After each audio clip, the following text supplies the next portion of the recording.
Olá pessoal, boa noite a todos, sejam bem-vindos aqui ao canal.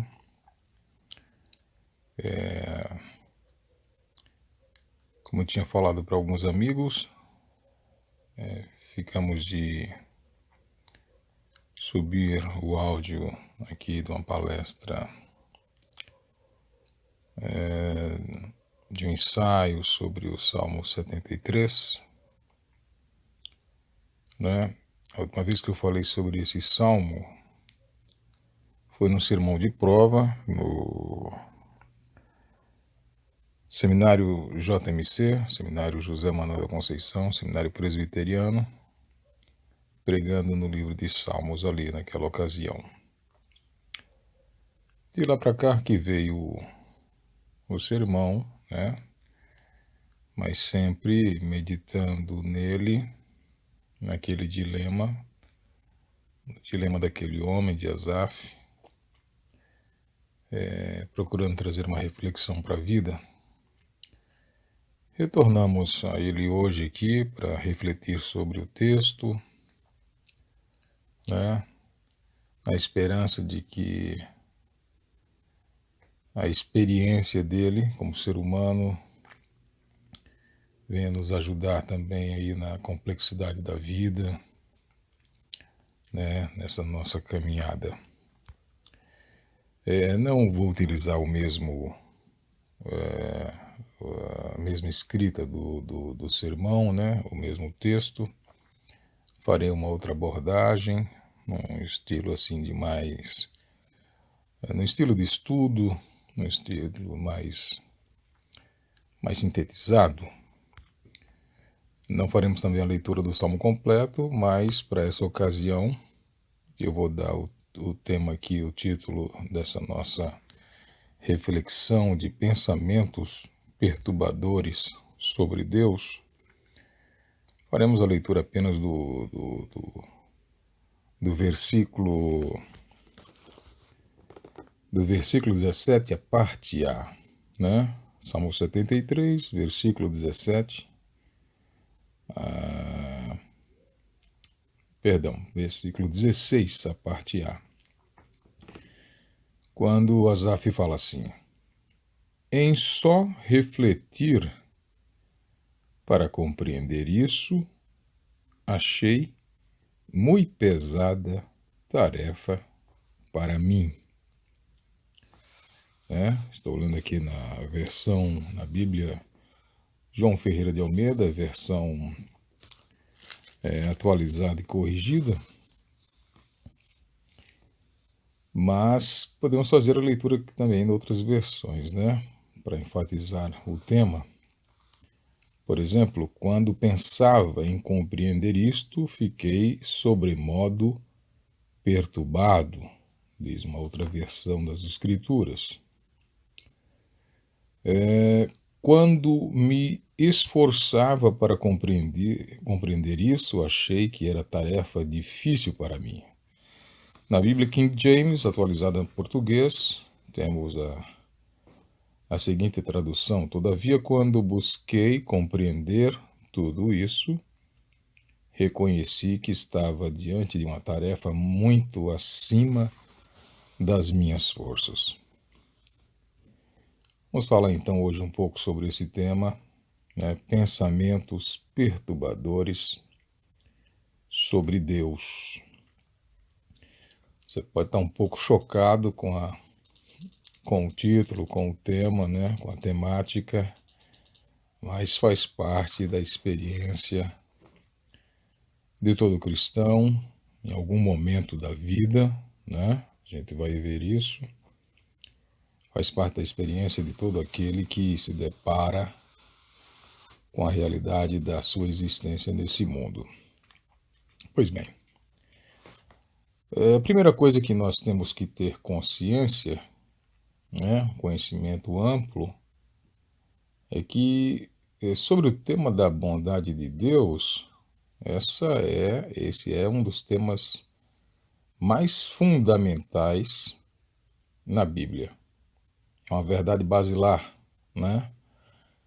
O Senhor é louvado por sua bondade em vários salmos nas Escrituras, não somente nesse, no 73, mas em vários outros, não somente no Velho Testamento, como também no Novo, a afirmação de que Deus é bom é uma coisa bem estabelecida. Vocês podem recordar, por exemplo, quando aquele jovem rico procura o Senhor Jesus Cristo, numa das passagens do Evangelho, dizendo: bom mestre, que devo fazer para obter vida eterna? Vocês devem lembrar da resposta dada ali por Nosso Senhor àquele jovem, né? Quando ele diz a ele: por que me chamas de bom? Bom só há um, que é Deus, afirmando ali que Deus é bom, que Deus é o supremo bem, o sumo bono. Teologicamente falando também, nós podemos dizer, né? Por exemplo, um puritano chamado Stephen Charnock, que escreveu uma vasta obra intitulada A Existência e os Atributos de Deus, né? Boa parte, essa obra toda expondo os atributos da pessoa divina, e um deles, é claro, é a bondade de Deus, né? Ele escreve extensamente sobre este atributo em particular, e digo que escreve extensamente porque aqui no Brasil, a editora Pes, né, lançou apenas deste livro, A Existência e os Atributos de Deus, lançou apenas um capítulo que formou um livro aqui para nós, um livro de quase 200 páginas, se não mais um pouco, não me lembro agora, tem na minha estante ali, comprei alguns anos atrás, né, só sobre a bondade de Deus, um capítulo que é um livro. Para você ver como a Bíblia fala extensamente deste assunto. Ele ali sistematiza, né, os versículos bíblicos sobre a bondade de Deus e expõe, como um puritano expõe o assunto bíblico. E este salmo em particular, o Salmo 73, é um salmo onde este homem, Asaf, né, a quem é atribuído este salmo, é um salmo onde este homem, depois de um período difícil, período de grande conflito, né, esse homem volta a reafirmar a bondade de Deus. Notem do que eu estou falando, ele volta a reafirmar a bondade de Deus. Por que falamos que ele volta a reafirmar? Porque por um tempo, podemos notar no Salmo, por um tempo, Asaf, ele hesitou em afirmar a bondade de Deus. Ele hesitou, ele duvidou da bondade de Deus, da providência de Deus, do cuidado de Deus, da bênção de Deus. Né? Foi um período que ele menciona para nós, que ele escreve, período de conflito interno, um período de angústia intelectual, período vivenciado por ele quando a bondade de Deus estava sendo questionada por ele, quando lhe pareceu que a providência de Deus não governava este mundo, que as coisas estavam acontecendo meio que aleatoriamente, ele pensava assim, e ele estava chegando à conclusão de que viver uma vida santa, reta, uma vida pura, não significava nada. Né? O salmista se viu prestes a lançar-se no abismo do ceticismo, a aceitar uma visão cínica da vida. Ele estava vivenciando um grande conflito, né? A noite escura da alma, né? A noite escura da alma. Ou como disse Goethe, né? O mais profundo, o único tema da história humana, comparado com o qual todos os outros são de importância secundária, é o conflito do ceticismo com a fé, né? Esse grande tema, né? É um tema que todos nós, um momento ou outro, vamos ter que encarar esse grande conflito, né? Teremos a nossa própria experiência sobre esse assunto. E não há dúvidas, queridos, não há dúvidas de que o problema do mal no mundo, o problema da extensão do mal nesta vida, da evidência do mal nesta existência, ou se, vamos colocar de outra forma, se verdadeiramente Deus é bom, né? Este tema, essa objeção, essa questão é de longe a objeção mais importante já feita à fé, né? A fé cristã. O problema do mal é considerado por muitos a rocha do ateísmo, né? E o calcanhar de Aquiles do cristianismo, o ponto fraco do cristianismo, é o motivo pelo qual muitas pessoas não acreditam em Deus, não acreditam em Jesus, ou não acreditam que Deus é bom, que possa até existir um Deus, mas que ele não é bom, que ele não é um Deus providente e não cuida de nós. Falávamos que este salmo é um salmo onde o salmista volta, portanto, a reafirmar a bondade de Deus, né? Que Deus lhe dá num determinado momento da sua vida compreensão a Asaf sobre este assunto. E aí então lhe é restaurada a confiança na bondade de Deus.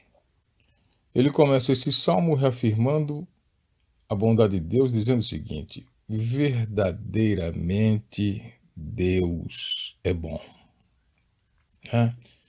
Com efeito, diz uma outra tradução, Deus é bom para com Israel.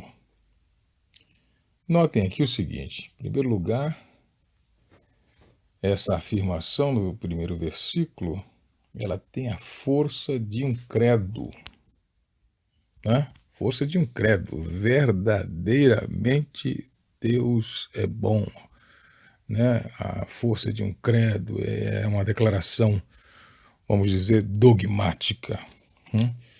Sua afirmação, ela tem a força de um credo. Porém, ele não havia chegado imediatamente ou facilmente a essa conclusão de que Deus é bom. Ele não voltará a reafirmar essa doutrina de que Deus é bom de um momento para o outro. Nada disso.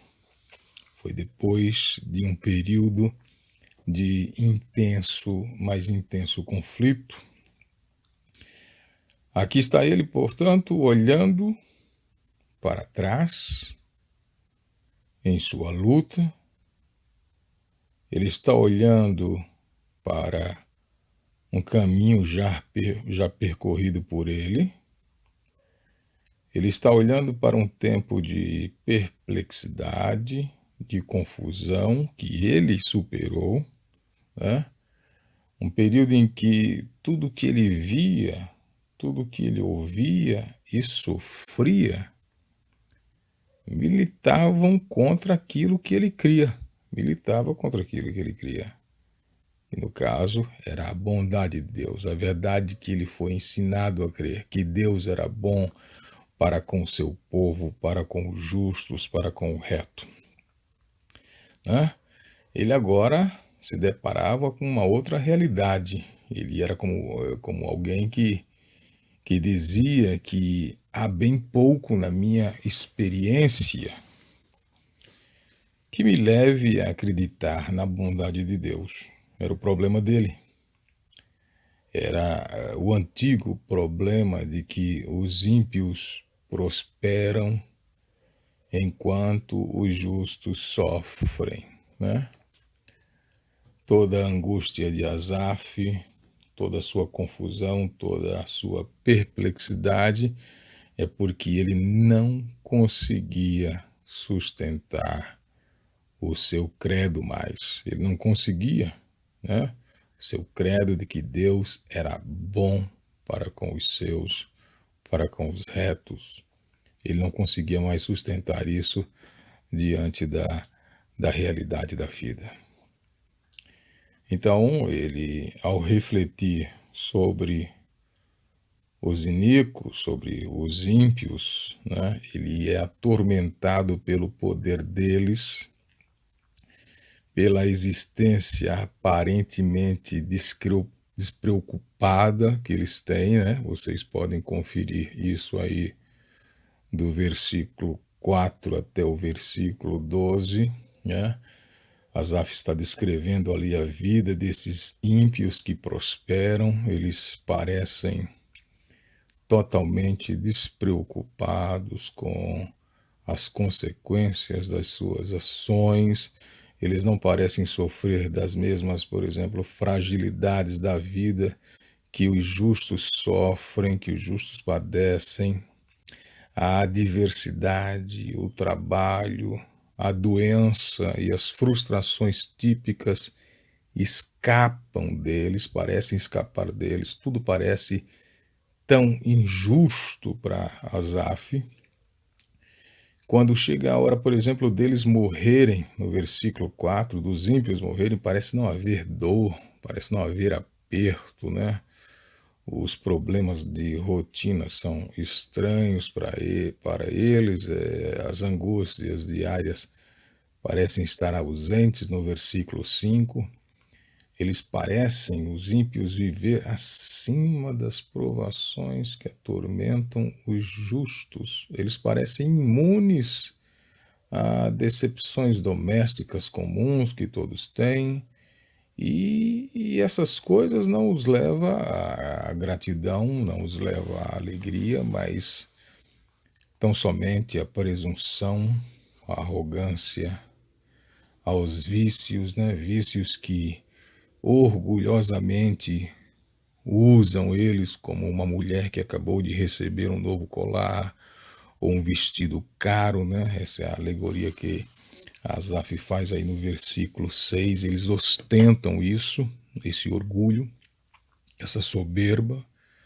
Eles não querem, por exemplo, controlar seus pensamentos por causa disso, suas fantasias, no versículo 7, e longe de se entristecerem quando os justos sofrem, eles os ameaçam com uma opressão ainda maior.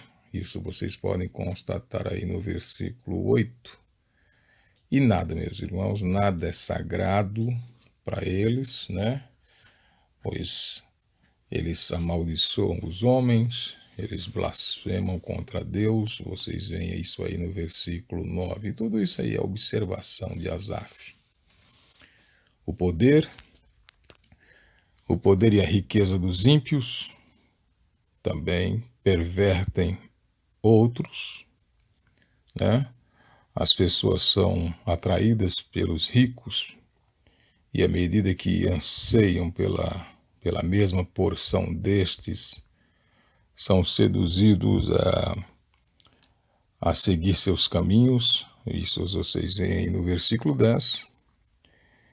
E eles justificam isso, argumentando que se Deus existe, ele provavelmente nem percebe isso, e se ele está ciente do que está acontecendo, ele simplesmente não se importa. É a conclusão que os ímpios chegam aí no versículo 11. Então, Asaf, ao observar estas coisas, né, Na cabeça dele o mundo estava de cabeça para baixo. Essas coisas não deveriam ser desse jeito, né? De cabeça para baixo eu falo porque os justos não eram aparentemente abençoados, enquanto os ímpios, os que não seguiam o caminho reto, os que não buscavam a sabedoria, aqueles que não temiam o Senhor, prosperavam, né? Asaf deixou esses pensamentos, né, inflamarem em sua alma até que ele chegasse a uma conclusão perigosa, né?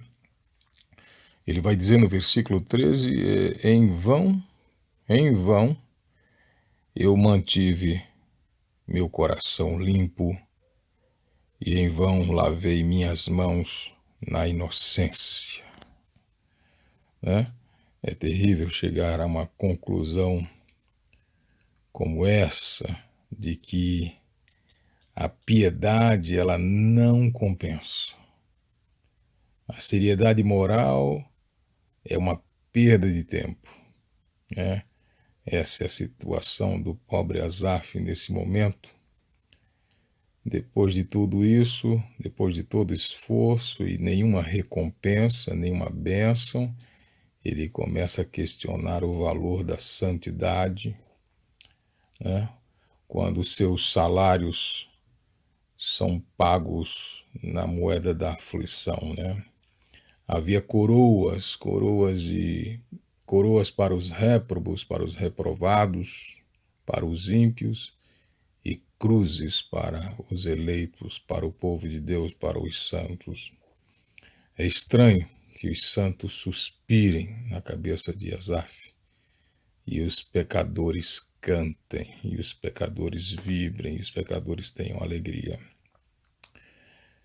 Agora, pergunto, queridos, quantos de vocês que me ouvem até agora, né, na análise deste salmo, quantos de vocês têm noção do que está acontecendo aqui, né? Por um lado, vocês têm as escrituras, nossa situação não é muito diferente, nós temos a tradição, temos a teologia, afirmando categoricamente que Deus é bom, que Deus é amor, cuidará de nós, cuidará de ti. E por outro lado, tem toda a evidência do mal, estamos cercados por ela, há toda a extensão do mal neste mundo, e muitas vezes afetando drasticamente, afetando dramaticamente a tua vida, ou a vida daqueles a quem você ama, e como conciliar isso com a bondade de Deus.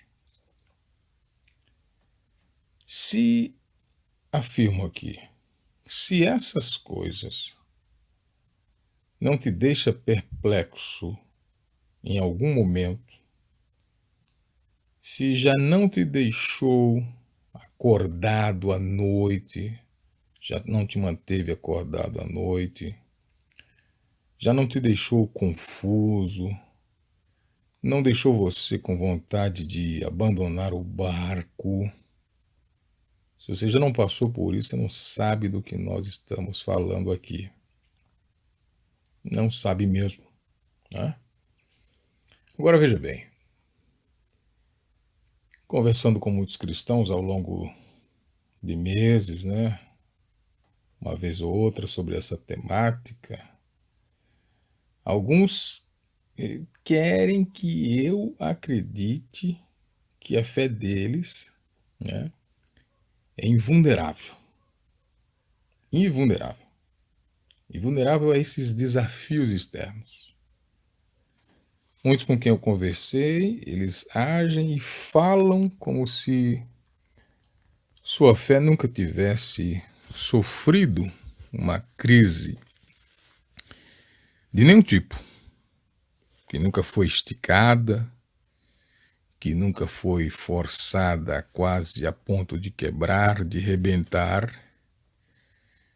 E minha opinião sobre essas pessoas é que elas são, vamos aí dizer, ingênuas.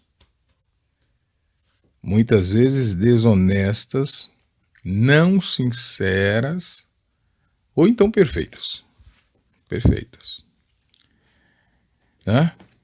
Você simplesmente, querido, deixe-me dizer, você simplesmente não pode viver muito tempo neste mundo e não sofrer crises de confiança espiritual, de vez em quando, vez por outra. Não existe esse.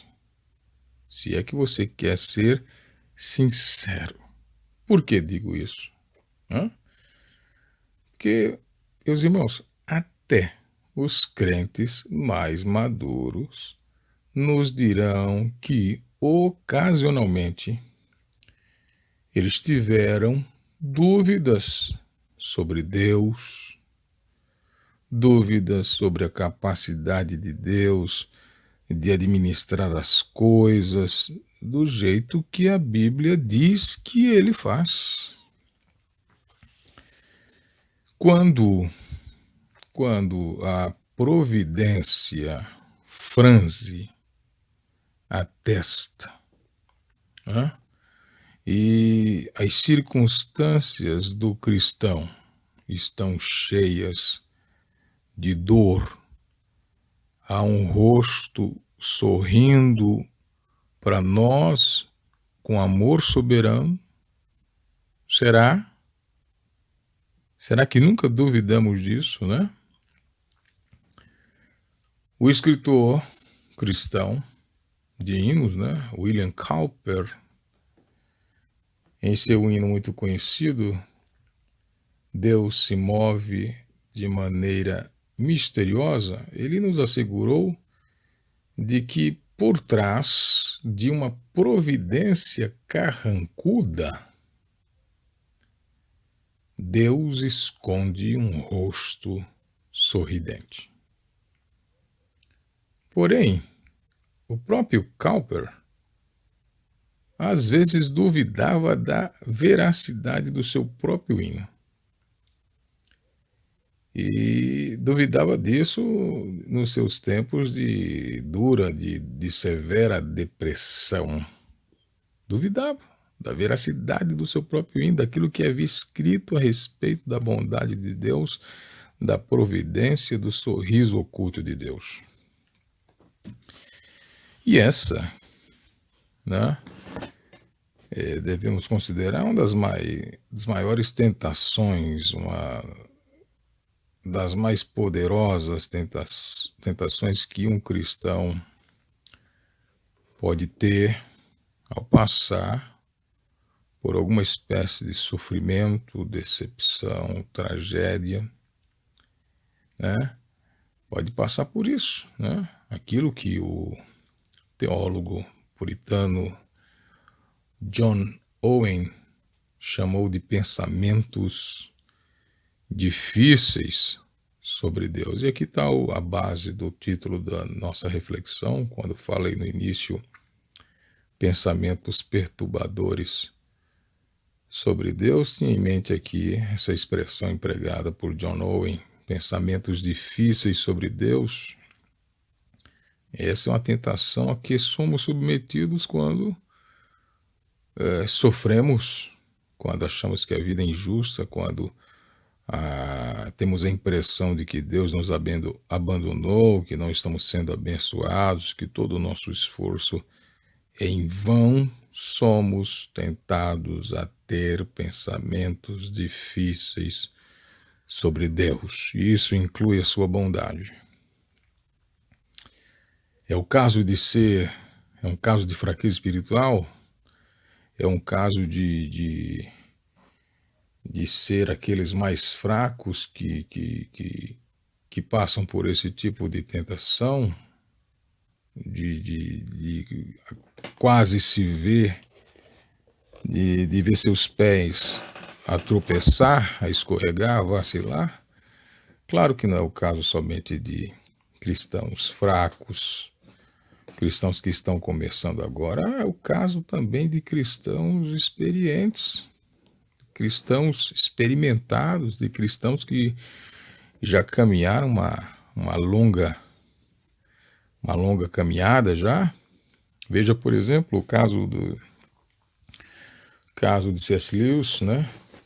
Grande escritor do século XX, que escreveu as Crônicas de Nárnia e muitos outros livros. Dentre eles, o livro, logo após a morte da sua esposa por câncer, né?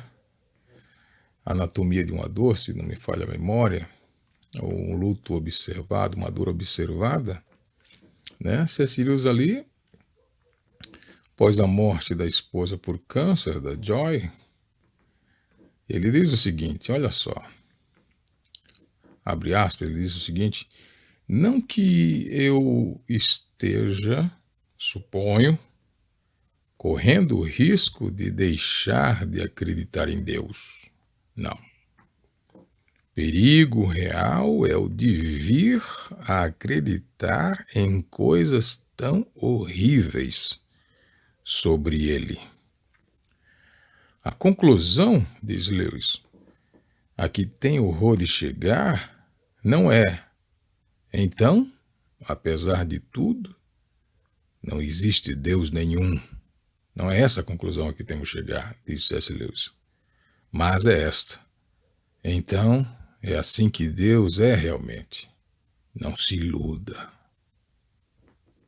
Não se iluda. Pois bem, vemos aí este grande pensador, este filósofo, este homem que foi um defensor da fé cristã, que escreveu seu famoso livro,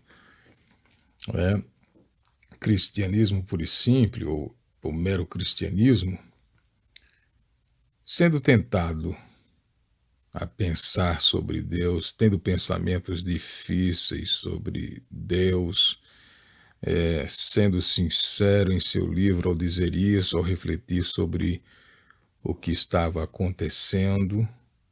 É essa a palavra aí, é isso que C.S. Lewis diz.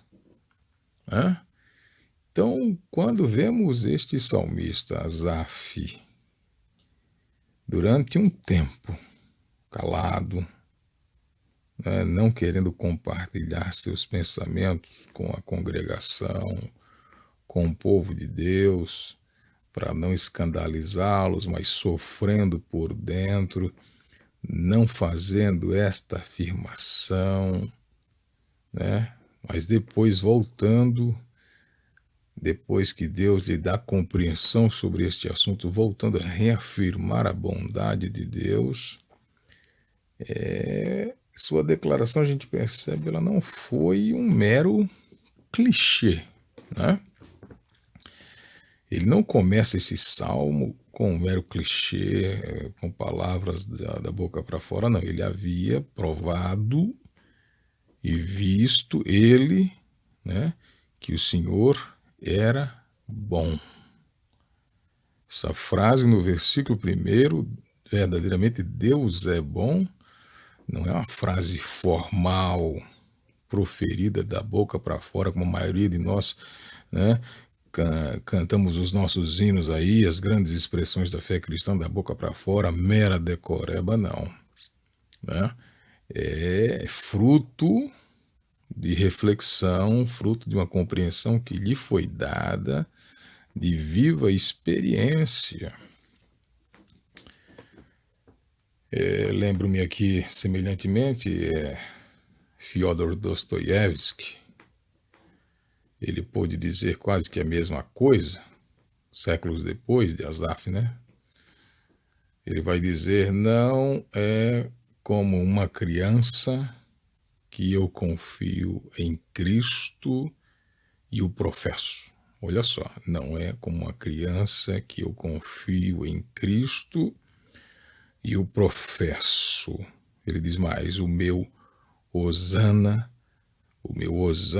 é fruto de uma fornalha de dúvidas. fruto de uma fornalha de dúvidas. Esse dilema, queridos, parece ser um problema exclusivo da fé cristã, do teísmo. Parece ser um problema exclusivo daqueles que afirmam a bondade de Deus. Problema exclusivo daqueles que afirmam a bondade de Deus. São estas pessoas que vão entrar em algum momento ou no outro na sua existência, na sua breve vida, vai entrar neste conflito. E sobre isso nós continuaremos numa segunda parte. Né? A voz já começa a me falhar aqui e nós teremos um segundo momento discorrendo sobre este assunto, uma parte 2. Portanto, fiquem com Deus, orem por mim e para que Deus me dê ânimo, né? Dê graça, para que em meio às atividades da vida que nós temos, né? A correria diária, temos um tempo aí de estar gravando um áudio, uma reflexão e assim contribuindo, né? Estejamos contribuindo com outros na mesma caminhada para o fortalecimento, para uma ampla visão da vida e da existência. Então, queridos, que Deus nos guarde, que Deus nos abençoe, que Deus ilumine os olhos do nosso entendimento, nos dê entendimento sobre tudo, né? Confirme a nossa fé. Que Deus nos abençoe vocês também e retornaremos a este assunto com a graça de Deus. Grande abraço a todos.